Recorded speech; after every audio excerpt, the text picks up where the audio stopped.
Bom, nós vamos falar sobre fossas nasais. As fossas nasais, pessoal, são as primeiras, basicamente o primeiro segmento da via aérea superior.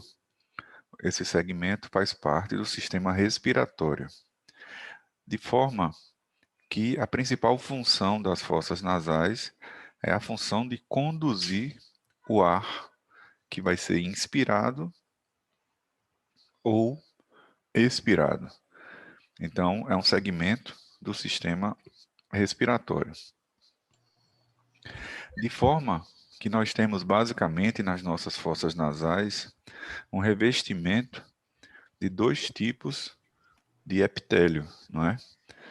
Uma mucosa do tipo respiratória, que é toda essa parte aqui que eu estou delimitando para vocês, tanto na parede lateral quanto na parede medial das fossas nasais, que é aquele epitélio pseudoestratificado, cilíndrico, ciliado com células caliciformes. E nós temos um segmento da mucosa das fossas nasais mais próximo ao teto dela, aonde além do epitélio respiratório, nós temos um epitélio especializado na captação das partículas, das moléculas odoríferas que ficam suspensas ao ar, que vão compor aqui, né, o primeiro par craniano, que atravessam aqui o teto das fossas nasais, na lâmina crivosa ou cribiforme do osso etimoide, indo em direção ao bulbo olfatório. Então, nós temos aqui dois tipos de epitélio. O epitélio respiratório, que predomina, e o epitélio olfatório, né? O epitélio especializado no sentido especial do olfato, que vai compor o primeiro par de nervos cranianos. A primeira estrutura das fossas nasais que nós observamos, sem sombra de dúvidas, é o nariz externo. O nariz externo, o indivíduo posicionado de frente, é a estrutura mais proeminente da face. Por isso também, uma das mais expostas a injúrias externas, né? O nariz externo é uma das estruturas mais proeminentes, é a estrutura, tende a ser, na maioria dos casos, a estrutura mais proeminente da face, a não ser que o indivíduo tenha um grande prognatismo mandibular, mas tende a ser a estrutura mais proeminente da face. Essa estrutura, ela tem a forma de uma pirâmide triangular. E enquanto pirâmide, né, nós temos um ápice, que é a ponta do nariz, né, a parte mais proeminente da nossa pirâmide.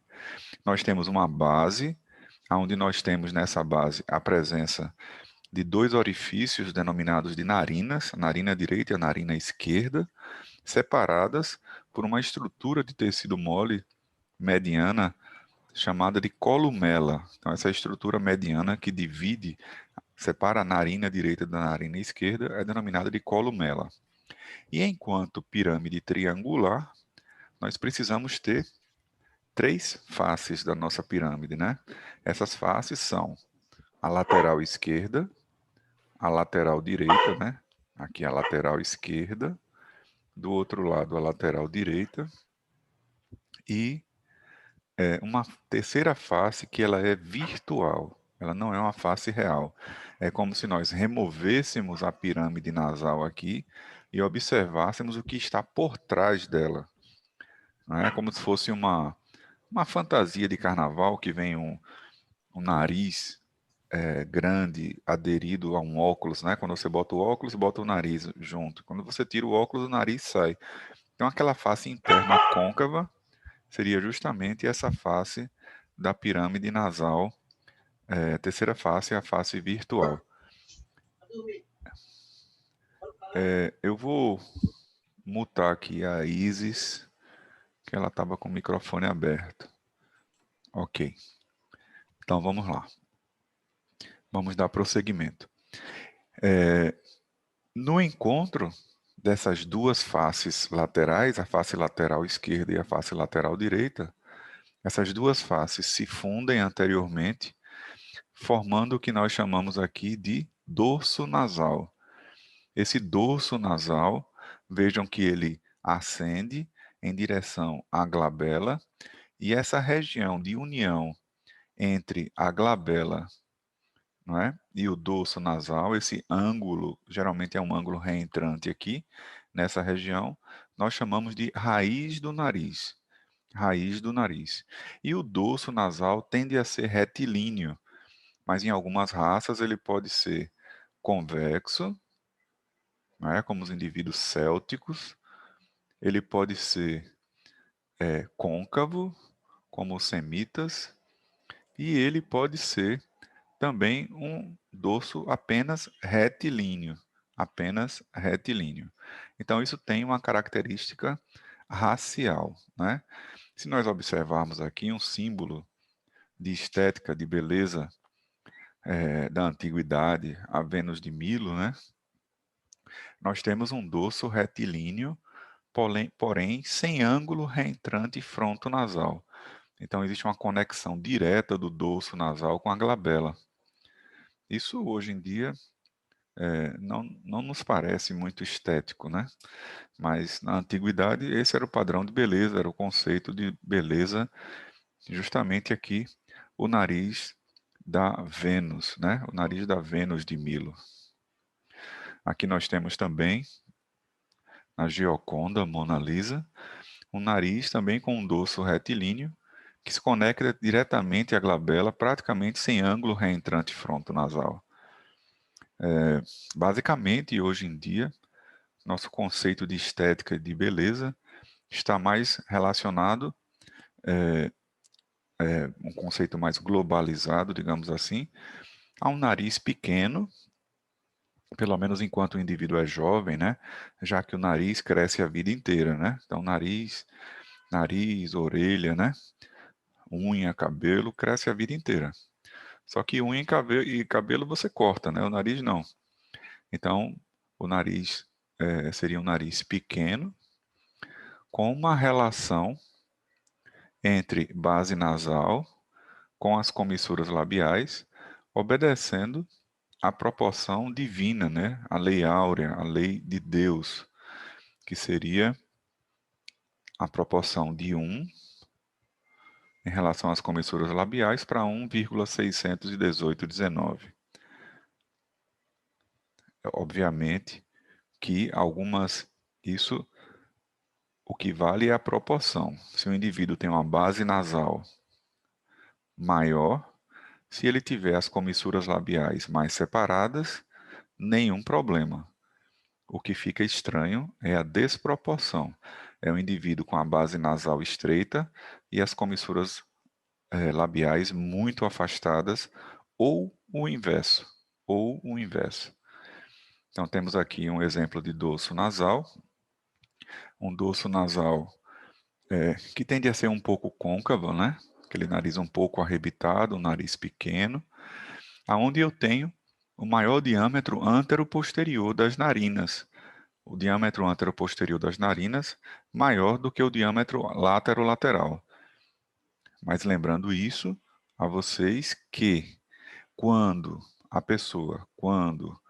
o indivíduo, por características raciais ou descendentes de indivíduos amarelos ou de indivíduos negros, essa base nasal ela tende a ser mais alargada e às vezes o diâmetro lateral das narinas pode se equivaler ao diâmetro antero-posterior. Pode se equivaler ao diâmetro posterior.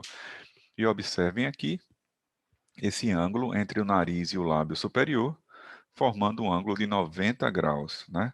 Esse ângulo deve ter de 90 a 110 graus, né? De 90 a 110 graus. Aqui nós temos uma característica racial da raça negra, onde nós temos uma base nasal alargada. Então vejam que a relação lateral de cada narina chega a ser maior que a antero-posterior, mas isso é compensado por quê? Pelas comissuras labiais também afastadas, mantendo aquela relação de 1 para 1,618,19. diferentemente, não é? Aqui nós temos uma característica onde houve uma miscigenação, onde nós temos um nariz com a base estreita, mas as comissuras labiais mais alargadas, não é? Então, isso chama mais atenção, né, a desproporção que a proporção. Então, aqui as coisas estão mais proporcionais e aqui as coisas estão menos proporcionais, digamos assim. Bom, e essa pirâmide nasal, ela é revestida por pele, né, uma pele que tem vários orifícios de ductos excretores de glândulas sebáceas, né? Que nessa região de pirâmide nasal e da região frontal tem uma quantidade maior de ductos excretores de glândulas sebáceas e sudoríparas, principalmente sebáceas. Isso faz com que nós tenhamos aqui um aspecto na pele de como se fosse uma casca de laranja, né? Vários pequenos pontinhos que são ductos excretores de glândulas sebáceas. Por baixo dessa pele, nós temos um tecido celular subcutâneo, uma camada de músculos da expressão, que nós vamos ver quando estudarmos músculos da expressão facial. E por baixo dessa camada de músculos da expressão facial, nós temos o esqueleto do nariz, que ele é ósseo e cartilaginoso. A parte óssea é formada pelos ossos nasais, pelo processo frontal das maxilas, e a parte cartilaginosa, onde eu não tenho cartilagem, eu vou ter a presença de tecido conjuntivo denso fibroso, de forma que esse orifício, que são as narinas, fiquem sempre abertos, né? Eles sempre estão abertos. Então, as cartilagens, elas são as cartilagens laterais, que nós temos aqui, ó. Aqui do lado esquerdo, temos uma homônima do lado esquerdo. Temos a cartilagem alar maior, que tem um ramo interno ou medial e um ramo externo ou lateral. Temos aqui uma cartilagem que pode ser considerada uma alar menor, que é uma continuação da alar maior. Podemos ter cartilagens aqui dentro desse tecido conjuntivo denso fibroso, de forma quadrilátera, que nós chamamos de cartilagens quadradas. Aqui nós temos a sesamoide, né? Fica entre uma cartilagem e outra, chamada de cartilagem sesamoide, e a cartilagem vomeriana, que fica no septo nasal. A cartilagem vomeriana fica no septo nasal. Tem alguém querendo entrar aqui.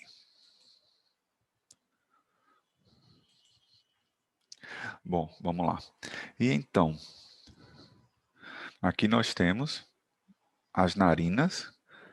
Esse instrumento aqui é um espéculo nasal, né? Então, o otorrinolaringologista utiliza esse instrumento aqui para dilatar a narina e observar mais o interior dela.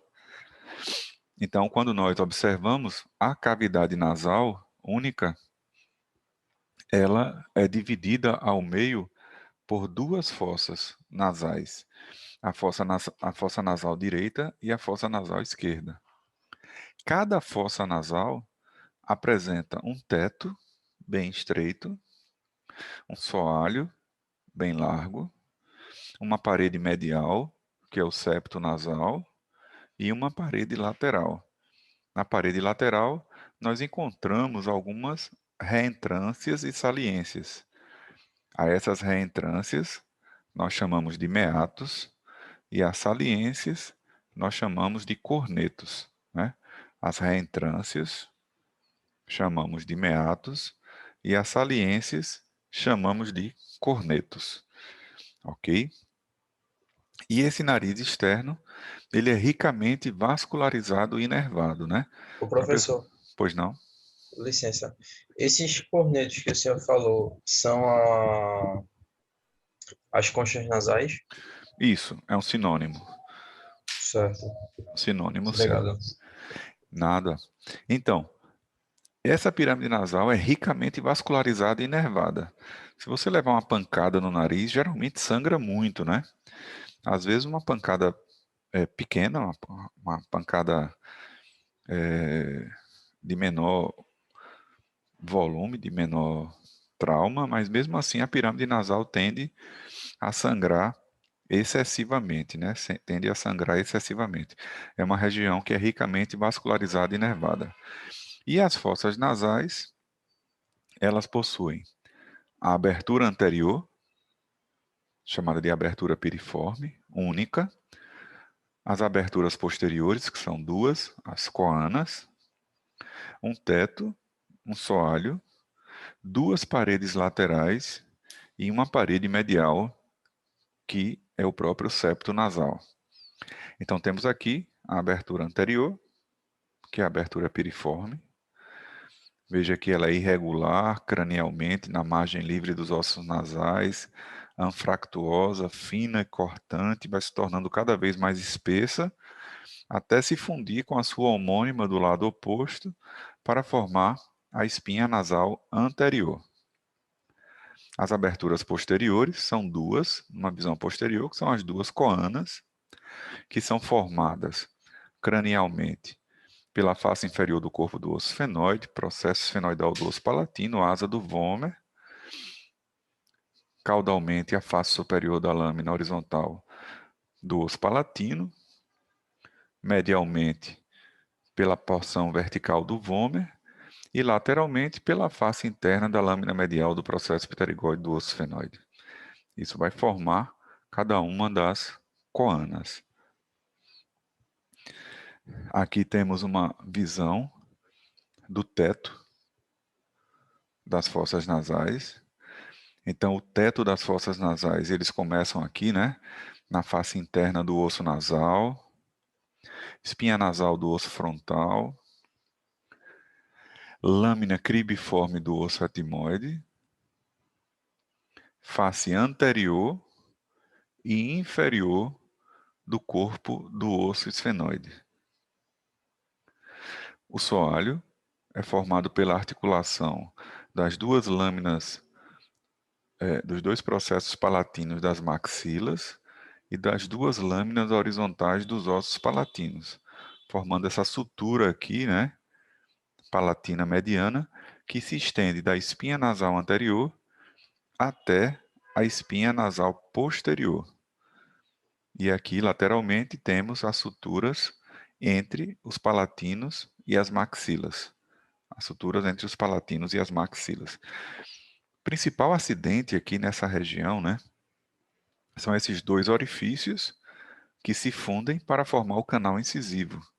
Né? Esses dois orifícios, um do lado direito e outro do lado esquerdo, acabam por se fundir, esses dois canais nasopalatinos, eles se fundem para formar o canal incisivo que vai se abrir por trás dos dentes incisivos. Aqui nós temos uma vista da parede lateral da fossa nasal. São duas, né? Mas elas são simétricas. Como elas são simétricas, a gente só precisa descrever uma delas, né? Então, assim que nós entramos nas narinas, nós temos essa região mais anterior aqui, ó, chamada de vestíbulo do nariz. Nessa região do vestíbulo do nariz, nós temos esses folículos pilosos, denominados de vibriças. Esses folículos pilosos aqui, eles impedem, né, a entrada de corpos estranhos, né? Insetos, alguma coisa assim que de repente possa estar entrando aí nessa região. Então, aqui, ó, vestíbulo nasal, onde nós temos as vibriças. Logo depois, nós temos essa saliência aqui, ó, formada pelo ramo, né, lateral e parte do ramo medial da cartilagem alar maior da pirâmide nasal. Essa elevação na mucosa aqui é chamada de límen nasal. Posteriormente, nós temos o átrio. O átrio aqui chamado, alguns autores chamam de átrio do meato médio. E mais posteriormente, nós temos a presença de 3 reentrâncias. Uma, duas, três. E 3 saliências. Uma, duas, três. As reentrâncias são os meatos, aqui entre o soalho das fossas nasais e a concha nasal inferior, temos o meato inferior. Entre a concha nasal inferior e a concha nasal média, nós temos o meato médio. E entre a concha nasal média e a concha nasal superior, nós temos o meato superior. Temos o meato superior. Esses meatos estão escondidos pelas conchas, né? Se nós fizermos um corte nessas conchas, nós vamos ver que os meatos são maiores do que eles aparentam ser. Então, aqui no meato inferior, vejam que nós temos a abertura do ducto nasolacrimal, que vem lá da parede medial das órbitas e traz a lágrima para essa região. No meato médio, nós temos alguns acidentes anatômicos, como aqui, ó. Aqui nós temos o processo uncinado do osso etimoide. Aqui nós temos a bula etimoidal.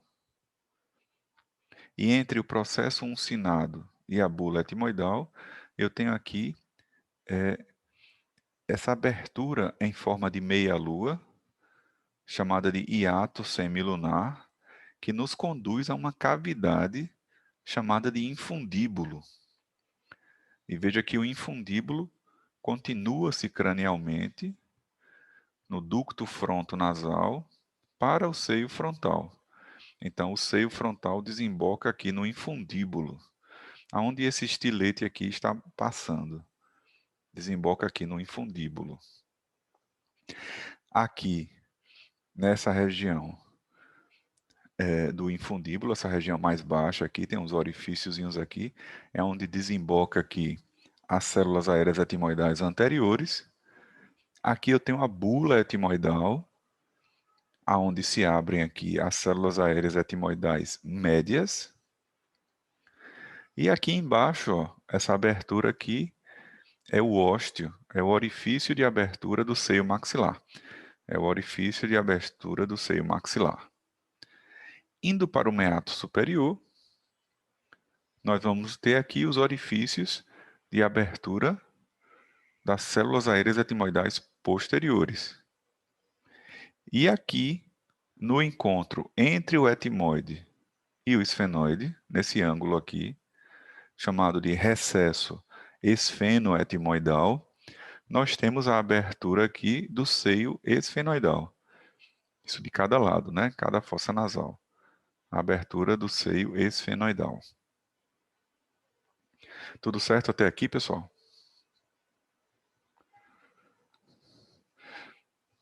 Bom, então vamos seguir adiante. Vejam aqui já não é mais fossa nasal, já é nasofaringe. Mas a gente pode observar aqui, ó, entre o esfenoide e a porção basilar do osso occipital, a sincondrose esfeno-occipital. Ó. Olha aqui, a sincondrose esfeno-occipital. Que na criança, olha aqui, entre a célula túrcica, né, o corpo do osso esfenoide, e a porção basilar do osso occipital, nós temos aqui a sincondrose esfeno-occipital. Então, aqui tem cartilagem hialina, né? Significa que essa base de crânio aqui, se o indivíduo fosse vivo, ainda iria crescer, né? Porque tem cartilagem hialina aqui nessa região. Uma outra coisa que a gente observa aqui nessa região, ó, é a presença desse tecido linfático aqui na base do crânio, que é chamado de tonsila faríngea. O leigo chama de adenoide. Tonsila faríngea ou adenoide aqui nessa região. Ó. Veja como ela está aqui, no tamanho normal. Olha aqui onde está o palato mole. Ó. Uma grande distância permite que a pessoa respire normalmente.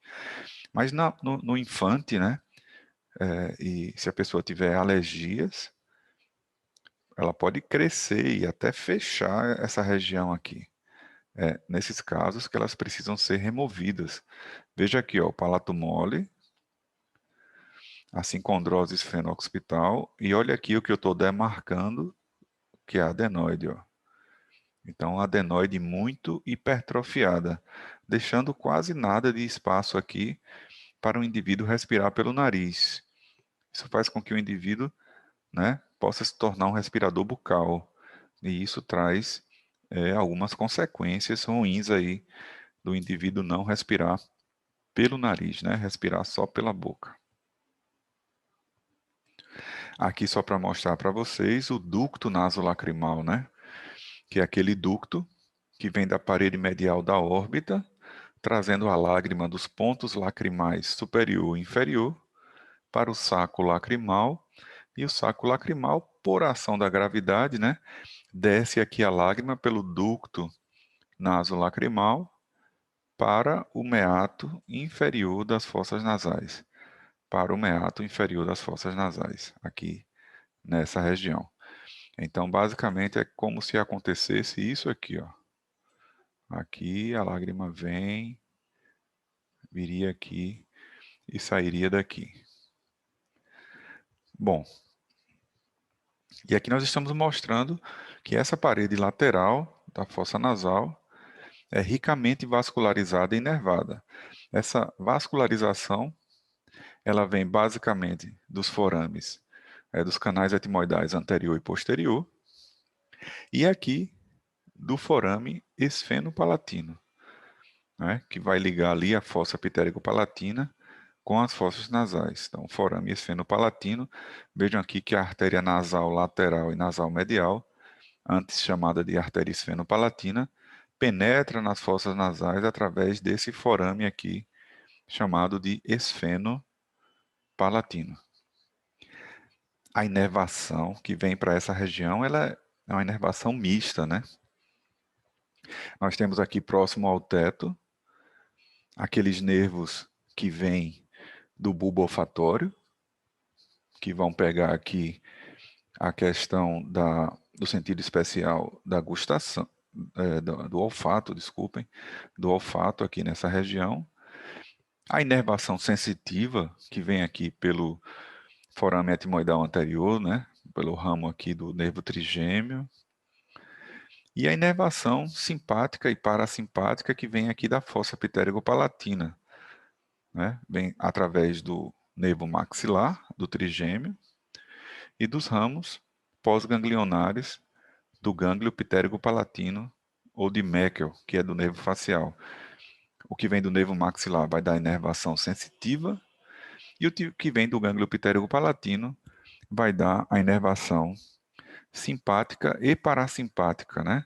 Porque aqui nós temos um epitélio com células caliciformes e que sob a ação do sistema parasimpático, né, vai produzir bastante muco, e sob a ação do simpático vai ressecar a mucosa da fossa nasal.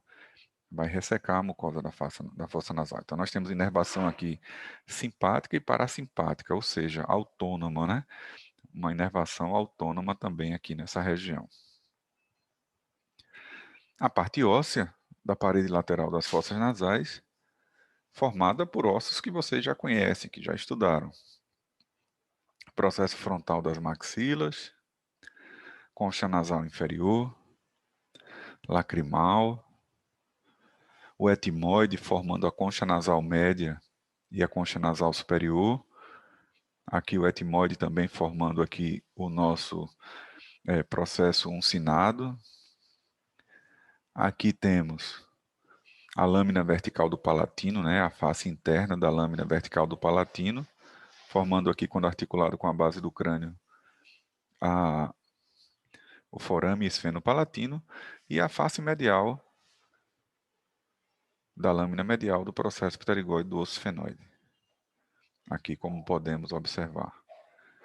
Fazendo cortes aqui nessa região, só para mostrar as estruturas que desembocam aqui, né? No meato inferior, desemboca o ducto nasolacrimal. No meato médio, desemboca o seio frontal, as células aéreas etimoidais anteriores. Na bula etimoidal, as células aéreas etimoidais médias e o seio maxilar. No meato superior, as células aéreas etimoidais posteriores. E no recesso esfenoetimoidal, desembocando o seio maxilar. Desembocando aqui o seio maxilar. E temos aqui o septo nasal, ó. Essa estrutura que forma a parede medial das fossas nasais, também revestido pela mesma mucosa, né, respiratória e a mucosa olfatória. Também ricamente vascularizado e inervado, Essa irrigação do septo, né, se dirige aqui mais para a região antero-inferior do septo, chamada também de zona hemorrágica de Kisselbeck, onde temos vários vasos aqui nessa região, próximo à entrada aqui do canal incisivo, né? Próximo à entrada do canal incisivo. E se você, até um indivíduo, se ele tiver uma crise hipertensiva, né? Um aumento súbito da pressão arterial, ele pode ter um sangramento pelas fossas nasais. Esse sangramento que existe nas fossas nasais, nós chamamos de rinorragia, né? Uma hemorragia nas fossas nasais. Isso pode também ser chamado de epistaxe. Pode também ser chamado sangramento, essa hemorragia nasal, de epistaxe. Aqui mostrando a inervação do septo nasal, né? Tanto a parte do sentido especial do olfato, tanto aqui do olfato, como a parte da sensibilidade geral, né? Que é conferida pelo etmoidal anterior e pelo nervo nasal medial. Alguém tem alguma pergunta até aqui, pessoal? Professor, eu só queria Professor, perguntar. Eita. Eu só pode queria falar. a diferença entre forame incisivo e canal incisivo. Se tem alguma diferença? Então, vamos lá. Um forame, ele é forame até 4 milímetros de comprimento. A partir de 4 milímetros de comprimento, todo forame passa a ser chamado de canal. E um canal tem 2 forames. Digamos, um forame aí, nesse caso, em cima e um forame embaixo, entendeu? Então, é basicamente isso. Se isso aqui tivesse apenas menos de 4 milímetros, isso aqui seria um forame único. Como ele tem mais de 4 milímetros de comprimento, ele é chamado de canal. O canal tem um forame aqui embaixo e um forame aqui em cima. É só uma questão semântica, tá certo? Ah, entendi. Obrigada. Tá, joia. Professor, licença, é que eu vi uma vez a ação da cocaína na destruição da linha média. Sim. Aí eu queria saber como é que funciona isso, por favor. E então, aqui no septo nasal, ele tem uma parte que é óssea, aqui ó, a lâmina perpendicular do etimoide, o vômer, a crista esfenoidal, e essa crista nasal aqui, na articulação dos dois processos palatinos das maxilas com as duas lâminas horizontais dos palatinos, mas uma parte aqui é preenchido por uma cartilagem bem grande, chamada cartilagem do septo nasal. Essa cartilagem do septo nasal, né, então, qualquer droga, a cocaína é uma delas, que ela é uma droga vasoconstrictora, né, a pessoa fazendo uso crônico desse tipo de droga, ela vai causando uma vasoconstricção severa aqui nessa mucosa, e sempre acontecendo isso, ocorre uma necrose da mucosa e uma necrose da cartilagem, fazendo com que haja tipo uma perfuração aqui nessa região, o que vai comunicar uma fossa nasal com a outra. Então, só lembrando, cavidade nasal é uma coisa só. Cavidade nasal é única. Você vê pela abertura piriforme. Mas, dentro da cavidade nasal, tem um septo nasal, que é ósseo cartilaginoso, que divide a cavidade nasal em duas fossas nasais, fossa nasal direita e a fossa nasal esquerda. Então, essa perfuração ela acontece aqui, né? Então, quando você vai examinar a fossa nasal de um usuário crônico desse tipo de droga, aí de repente você percebe aqui que tem um orifício, qualquer parte aqui do septo, um orifício que comunica uma fossa nasal com a outra, tá certo? Comunica uma fossa nasal com a outra. Basicamente é por necrose aqui dessa cartilagem que ocorre essa comunicação, tá joia? Certo, obrigada. Tá joia, vamos lá. Aqui só para mostrar, né, que a inervação que chega à fossa nasal, ela além de sensitiva, que é dada pelo trigêmeo, além de olfatória, pelo nervo olfatório, ela é parasimpática, quando vem aqui do nervo facial, e ela é simpática quando vem pelo plexo nervoso simpático da artéria carótida interna. Então, nós temos uma inervação aí também que, sob a ação de drogas simpático-miméticas ou parasimpático-miméticas, nós vamos ter um aumento, até pessoas que têm rinite alérgica, né, entram em contato com poeira, por exemplo, rapidamente, né, por baixo dessa mucosa existe um plexo venoso que ele aumenta de volume, né, praticamente fechando as fossas nasais, né? Então, quando a pessoa está com rinite, ela fica sem conseguir respirar pelo nariz, porque essa mucosa aumenta de volume justamente pela ação parasimpática, né? E o que acontece nessa região é que o sangue fica enturgitado, a mucosa fica enturgitada por muito sangue, e essa mucosa aumenta de volume, chegando, digamos assim, a concha nasal inferior tocar no septo nasal. E aí a respiração nasal fica comprometida nesses locais, fica comprometida nesses locais. Aqui só para mostrar para vocês os seios que desembocam, né, esses seios desses ossos que ficam em redor das fossas nasais, né, os dois seios frontais, as células aéreas etimoidais anteriores, médias e posteriores, os dois seios maxilares e aqui atrás o seio esfenoidal. Todos esses seios desembocam nas fossas nasais. Aqui um corte coronal, mostrando, por exemplo, aqui ó, o seio maxilar. Vejam como o que é que acontece? Quando o indivíduo respira, quando ele inspira, a coluna de ar inspirada, ela entra pelas fossas nasais, passa pela parede lateral das fossas nasais e ela é conduzida para dentro por diferença de pressão, para dentro dos seios paranasais. Então o ar entra pela narina, ele entra aqui pelo ósteo do seio maxilar que está no meato médio, o ar passa aqui pelo meato médio, em contato com essa mucosa, né, pseudoestratificada, cilíndrica, tem cílios, tem glândulas caliciformes. Isso faz com que, pessoal, a coluna de ar inspirada seja aquecida, umidificada e filtrada. Então, parte do que foi filtrado, né, essas impurezas, ficam dentro dos seios. Ficam dentro dos seios. E eles são levados por esses cílios, por esses orifícios, que vão para a fossa nasal. Então, precisam sempre ser limpos. Se o indivíduo não respira direito pelo nariz, tem rinite alérgica, isso não acontece. E essas impurezas dentro dos seios podem causar inflamação desses seios, que nós chamamos de sinusite, né? Nós chamamos de sinusite nesses casos, certo? Alguém tem alguma dúvida? Ô, professor, como é que ocorre a ação de medicamentos como o Sorine e Neosoro, por exemplo? Olha, esses medicamentos que eles são à base, que tem um componente fisiológico apenas, eles lavam essa mucosa. E aí você lava a mucosa, né? E aí essas impurezas você deglute.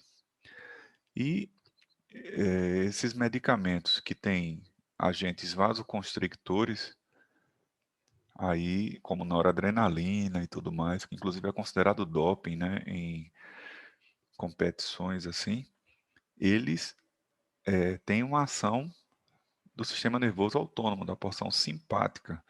Então eles causam uma vasoconstricção dessa mucosa, fazendo com que você tenha um maior fluxo passando de ar pelas fossas nasais, tá certo? Eles diminuem a espessura da mucosa, os que têm vasoconstrictores.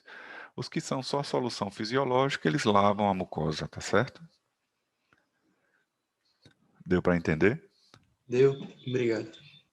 Licença, professor. A respeito da cirurgia da sinusite, ela fazem remoção do que está acometendo os seus nasais? Isso, imagina assim, se você tem várias. Que a pessoa tem uma sinusite aqui, outra daqui a 5 anos, tá entendendo? Não tem muito problema, não. Mas imagina uma pessoa que tem muita sinusite, né? De repetição, tem sinusite 3 vezes ao ano, 4 vezes ao ano. Então, a gente pede um exame, uma tomografia, que vai ter uma imagem como essa aqui. E aí, com esse exame, você vem aqui, digamos que o que esteja mais comprometido sejam aqui os seios maxilares. Então, imagina que um otorrino pode entrar aqui com um endoscópio e ele abre isso aqui, ó. Então, esse lugar aqui que tem um orifício bem pequenininho, por onde a sujeira está saindo dos seios maxilares, ó. Digamos que ele vem aqui e abre aqui, ó. E aí, ao invés de ser um orifício bem pequeno, se torna um orifício grande aqui, digamos. Isso vai fazer com que não tenha mais retenção de impurezas dentro dos seios maxilares e vai diminuir a ocorrência de sinusite. Então seria mais ou menos isso aí que é feito, tá certo, pessoal? Licença, e tem a possibilidade da colocação de uma sonda também para Não, melhorar o fluxo? não, isso não é necessário. Abriu aqui a parede lateral da fossa nasal, aumenta a aeração do seio e aí está resolvido. Aumentando esse orifício natural, não precisa colocar nada artificial, não. Agora tem que aumentar o orifício natural. Certo, obrigada. Tá joia? Professor, eu tenho uma dúvida. Diga aí. Como se dá a formação de cistos nos seios paranasais? Maxilares, aliás. Então, nessa mucosa, essa mucosa aqui, ó, por exemplo, dos seios maxilares, ela pode ter aqui, certo? Por conta dessas inflamações crônicas, digamos, a pessoa desenvolve sempre sinusopatias, essa mucosa ela pode até se degenerar, formando uma degeneração chamada degeneração polipoide, formando vários pólipos. E, digamos, uma pessoa que teve muita sinusite refratária, sinusites na infância, elas podem ser acometidas no futuro de cistos de retenção de muco. O que é isso? O epitélio que está aqui, ele tem aquelas células caliciformes, né? Então, essa célula caliciforme, ela produz o muco para fora dela. Imagine que tenha algum problema e esse muco fique dentro da mucosa, né? Imagina que esse muco vai se aglomerando, sendo ficando dentro da mucosa. É isso que nós chamamos de cisto de retenção. Geralmente são patologias autolimitantes, sabe, que nem precisam de cirurgia, não. Sabe, cistos mucosos, cistos de retenção. Na imensa maioria dos casos, não vou falar em todos os casos, mas na imensa maioria dos casos, não precisa de tratamento, a não ser que ele tenha uma dimensão muito grande e dificulte a aeração do seio e cause sinusites de repetição. Mas aí, geralmente, como é uma patologia rinogênica e não odontogênica, aí geralmente é o otorrino que faz esse mesmo processo, né? Ele entra com uma sonda aqui, aspira o cisto e abre aqui a entrada do seio maxilar. Abre a entrada do seio maxilar, tá certo? Tá certo, obrigado. De nada. Vamos lá. Aqui uma radiografia de seios da face, só para mostrar para vocês que os seios paranasais, eles tendem a ter uma coloração semelhante à coloração das órbitas, um pouco mais escura do que os ossos propriamente ditos, né? Então, aqui nós podemos ver de forma mais radiolúcida, né? Radiolúcida é mais escuro, radiopaco é mais claro. Temos aqui os seios maxilares, direito e esquerdo. Aqui nós temos o seio frontal, direito, aqui o seio frontal esquerdo, né? O seio frontal maior do que o esquerdo maior que o direito nesse caso aqui. Pra vocês terem uma ideia, ninguém tem seio frontal igual ao outro e nem igual a nenhuma pessoa no mundo. Então, digamos, nem gêmeos univitelinos têm esses septos exatamente iguais aqui, ó, esse desenho exatamente de um seio frontal em relação a outra pessoa. Então, a pessoa pode ser identificada por uma radiografia do seio frontal, né? Imagine você que, né, se uma pessoa desapareceu, encontraram uma cabeça em algum lugar, uma cabeça óssea, né? Se aquela pessoa, você vai numa clínica de radiologia, aquela pessoa fez uma radiografia do seio da face há 10 anos atrás, e faz uma radiografia também daquela cabeça que foi encontrada, se por superposição de imagem, tudo isso aqui se bater, ó, de uma com relação à outra, essa pessoa pode ser identificada pela radiografia do seio frontal. Isso não precisa de exame de DNA, nada assim, ó. O seio frontal já é suficiente, né?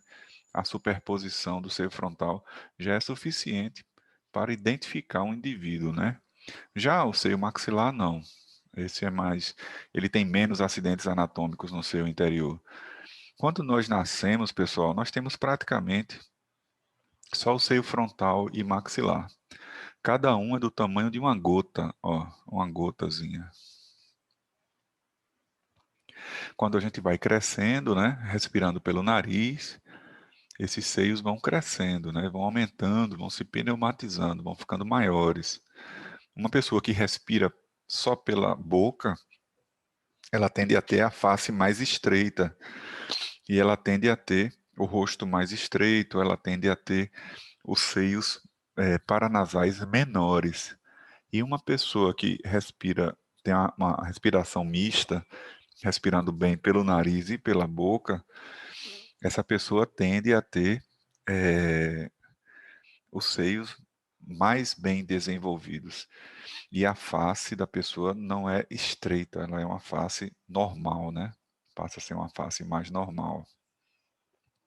Aqui nesse corte transversal, só para mostrar para vocês, aqui atrás, ó, o seio esfenoidal. Isso aqui é quiasma óptico, né? Isso aqui é corpo do osso esfenoide, o seio esfenoidal de um lado e do outro. E aqui entre as órbitas e as fossas nasais, no labirinto etimoidal, as células aéreas etimoidais anteriores, né? Médias e aqui atrás posteriores. Então, essas células aéreas etimoidais que correspondem aos seios etimoidais. São essas células aéreas etimoidais. Aqui no centro, ó, nós temos o septo nasal. Aqui no centro nós temos o septo nasal. Uma vista lateral mostrando o seio maxilar, que é o maior de todos os seios da face. Ele tem relação com os dentes, as raízes dos dentes superiores, né? Primeiro pré, segundo pré, primeiro, segundo e terceiros molares superiores. O lugar onde ele é mais baixo, né? É aqui na região, né? Ele tem um soalho do seio que é curvo, assim, né? A parte mais baixa, geralmente, está aqui na região do primeiro molar superior. Então, imagine que doenças nos dentes, como cáries, abscessos, cistos, podem ir para dentro do seio maxilar. E aí, a sinusite que o paciente vai ter não é uma sinusite de via rinogênica, não é uma sinusite de fossas nasais. É uma sinusite odontogênica, né? Você pode ter uma infecção em um dente, aqui esse dente, né? Estava quebrado aqui, né? E a gente tem tipo uma lesão aqui, um cistozinho aqui nessa região. Então, isso aqui pode levar bactérias, perfurar aqui a mucosa do soalho do seio e levar bactérias aqui para dentro do seio maxilar. Aí, nesses casos aqui, né, somos nós que tratamos, né? Porque a sinusite ela não é rinogênica, é uma sinusite odontogênica. Então, a gente trata tanto removendo a causa, né? Como trata, às vezes tem que abrir o seio maxilar, fazer uma limpeza, remover a mucosa aqui do seio maxilar, tá certo? Remover a mucosa aqui do seio maxilar. Dúvidas, pessoal? Ô, Professor, no caso professor, Pode falar. dessa cirurgia odontogênica, vai ter qual especialidade que vai cuidar? Então, o dente pode não ter salvação, né? E ele pode ser que precise ser removido, ou então ele pode ser que ele tenha que fazer um canal no dente, né? Então vai lá, o dentista clínico, o endodontista, ele vai lá e faz o canal do dente. E a cirurgia no seio é feita pelo bucomaxilofacial. Se for um caso só de extração, o dente não seja mais viável, como um caso como esse aqui, né, que tem só a raiz e já bem fragilizada, então, no mesmo momento que o bucomaxilo vai intervir aqui no seio, vai lá e remove, coreta, limpa essa lesão aqui, tá certo? Ah, ok. Tinha mais alguém querendo perguntar. o seio paranasal e seio maxilar é a mesma coisa? Não. Seio maxilar é um seio paranasal. O seio esfenoidal é um seio paranasal. As células aéreas etimoidais são seios paranasais. Os seios frontais são seios paranasais. Tá certo assim? Certo, obrigado.